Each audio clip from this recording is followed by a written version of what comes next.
कांग्रेस के राष्ट्रीय अध्यक्ष मल्लिकार्जुन खड़गे ने प्रेस वार्ता में कहा कि महिला हमारे देश की आधी आबादी है, लेकिन उन्हें पिछले 10 सालों में कुछ नहीं मिला। काम सिर्फ इतना हुआ कि उनके नाम पर राजनीति और उनसे वोट लेना। कांग्रेस आज नारी न्याय गारंटी की घोषणा करती है। इसके तहत पार्टी देश में महिलाओं के लिए नया एजेंडा तय करने जा रही है। महिला हमारे देश की आधी आबादी है, लेकिन दुख के साथ कहना पड़ता है कि उन्हें पिछले 10 सालों में कुछ नहीं मिला। मोदी सरकार ने सिर्फ उनकी मुश्किलें बढ़ाई है।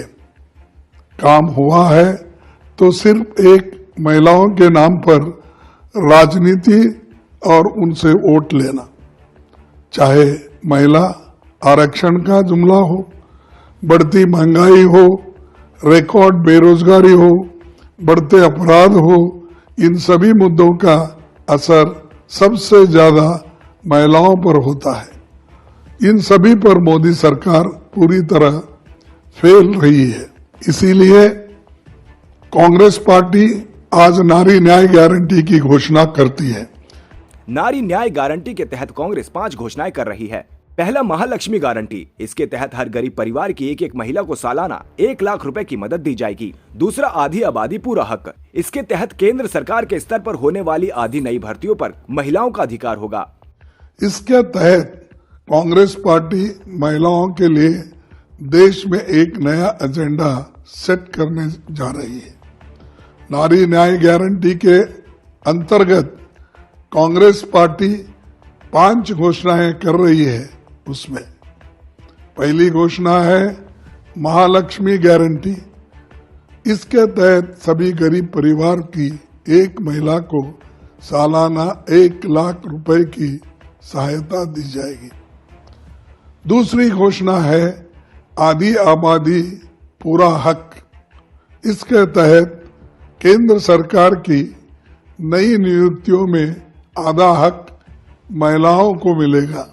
तीसरा, शक्ति का सम्मान। इसके तहत आंगनवाड़ी, आशा और मध्याह्न भोजन कार्यकर्ताओं की मासिक आय में केंद्र सरकार का योगदान 2 गुना किया जाएगा। चौथा, अधिकार मैत्री। इसके तहत महिलाओं को उनके अधिकार के प्रति जागरूक करने और उनकी मदद के लिए हर पंचायत में एक पैरा लीगल की नियुक्ति की जाएगी। तीसरी है शक्ति का सम्मान। इस योजना के तहत आंगनवाड़ी, आशा और मिड डे मील वर्कर्स के मासिक वेतन में केंद्र सरकार का कंट्रीब्यूशन 2 गुना होगा। चौथा है अधिकार मैत्री। इसके तहत हर पंचायत में महिलाओं को उनके हकों के लिए जागरूक करने और जरूरी मदद के लिए अधिकार मैत्री के रूप में एक पैरालीगल यानी कानूनी सहायक की नियुक्ति की जाएगी। 5वां, सावित्रीबाई फुले छात्रावास। भारत सरकार जिला मुख्यालयों पर कामकाजी महिलाओं के लिए कम से कम एक छात्रावास का निर्माण करेगी। देश भर में इन हॉस्टलों की संख्या 2 गुनी की जाएगी। 5वीं है सावित्रीबाई फुले हॉस्टल। भारत सरकार देश भर में सभी जिला मुख्यालयों में कम से कम एक कामकाजी महिलाओं का हॉस्टल बनाएगी और पूरे देश में इन हॉस्टल की संख्या 2 गुनी की जाएगी।